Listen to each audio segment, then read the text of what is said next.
On today's episode, the real Tesla bot competition has emerged, the Tesla Semi is headed to Europe, Elon's new zero-service scheme, and GM is getting into lithium with a little help from a friend.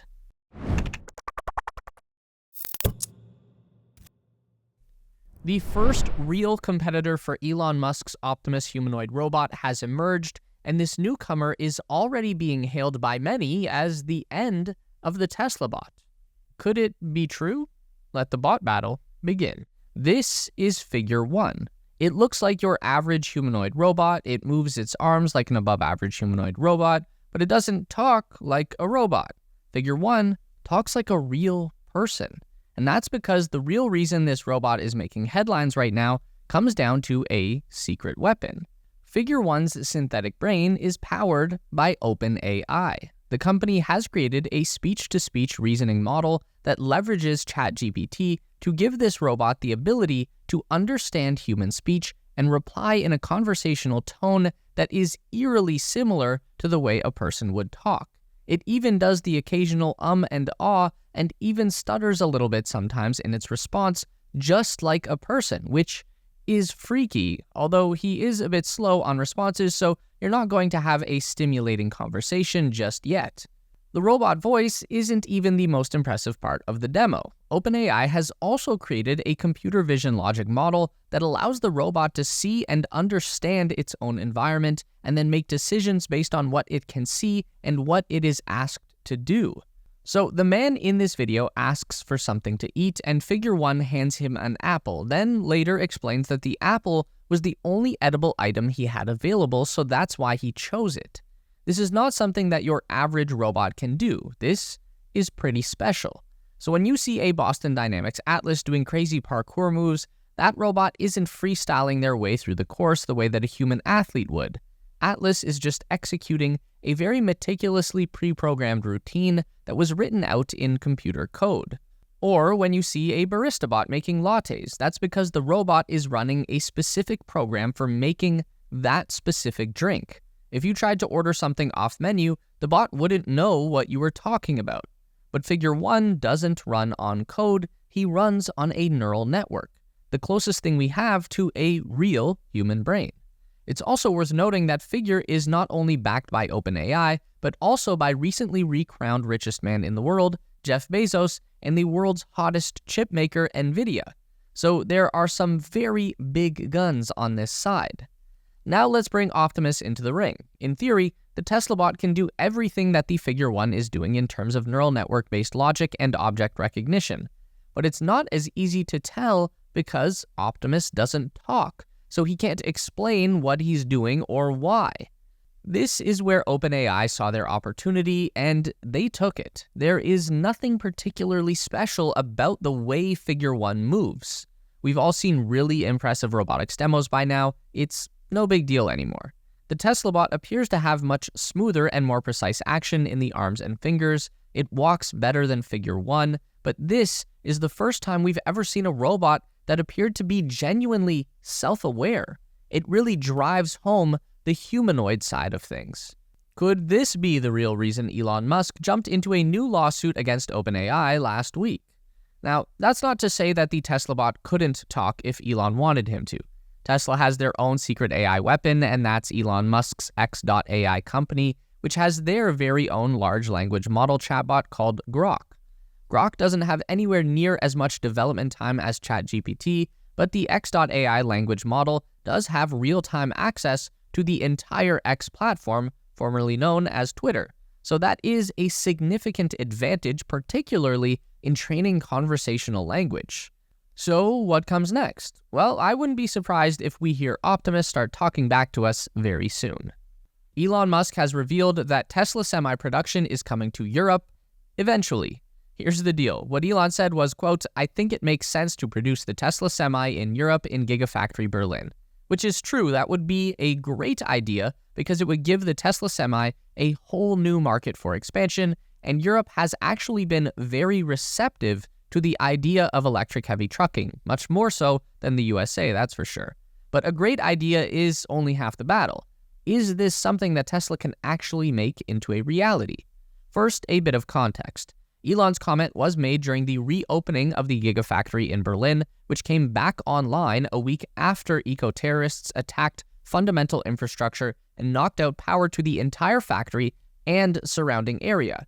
So it definitely made sense from an employee morale standpoint to bring some optimism and excitement back to the factory. Give the people something amazing to look forward to in the future, that makes sense. What wouldn't make sense is jumping into the European market with an electric semi that you haven't even figured out how to manufacture at volume in the USA. There are maybe a few dozen Tesla semis on the road today, which is a good start, but over the past year that the semi has been on the road, those numbers do not appear to be growing. It wasn't that long ago that Elon Musk said Tesla semi production would ramp up to 50,000 units in 2024. I see no evidence that this is even remotely possible. Tesla has started to build a new semi-production facility at Giga Nevada, but that's going to take a long time to finish and bring online for high-volume production. So, like we said, definitely something cool to look forward to, but there's a lot of hard work that needs to be done before we get there.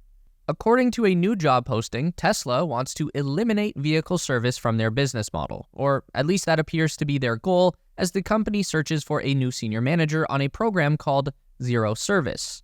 This echoes back to a famous Elon Muskism where he's frequently claimed that, quote, the best service is no service.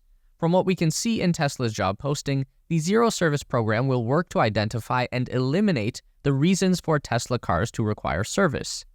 And that does make some sense. Being an electric vehicle, there are inherently much fewer moving parts that would require the kind of typical service that we associate with a regular car. No oil changes, no transmission, very minimal wear and tear on the brakes. But even an electric car that is totally free from service still sounds aspirational at best. So when it comes to Zero Service, I think we can put that title in the same category as full self-driving, an aspirational name that may or may not be possible, but it represents a goal that the company is working towards. They name the destination and then they figure out how to actually get there while en route. And for the record, Tesla has been making significant progress in reducing service calls by simply increasing the build quality and consistency of their product. And when the cars do need help, Tesla currently has a fleet of over 1,900 mobile service vehicles that will come straight to your door and fix your car, which is already miles above what any other automaker in this price bracket is offering.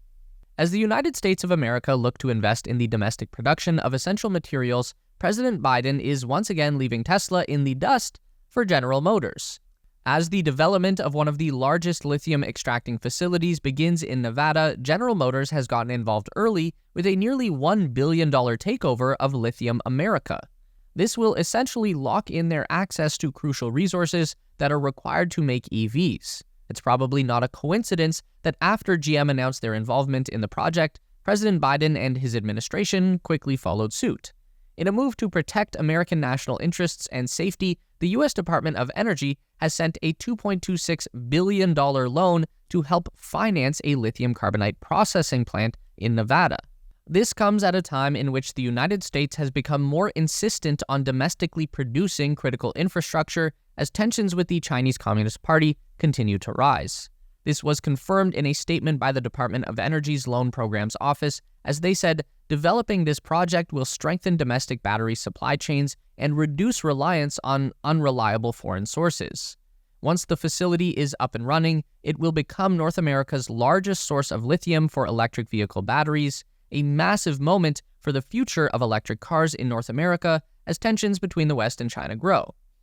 But this is where things get really crazy. It's projected that each year, the Thacker Pass processing plant will produce nearly 40,000 tons of lithium carbonate for the use of EV batteries, which would be enough for 800,000 vehicles, with production expected to start in 2028. The facility will include a mine and a processing plant, creating over 2,000 new jobs, which will be a massive economic boost for the local community. That doesn't mean everyone is thrilled with the development. After winning a controversial court case in 2023 against ranchers, conservationists, and indigenous communities, Lithium Nevada began construction on the Thacker Pass mine. In the lawsuit, 3 tribes in the region claimed that the land was the site of a massacre in 1865 that saw their ancestors get slaughtered, thus making it sacred land. So while the local communities may be concerned with the decision, and understandably so, this just shows how the US is going all in on domestically producing essential items, putting aside environmental concerns for national security aspirations.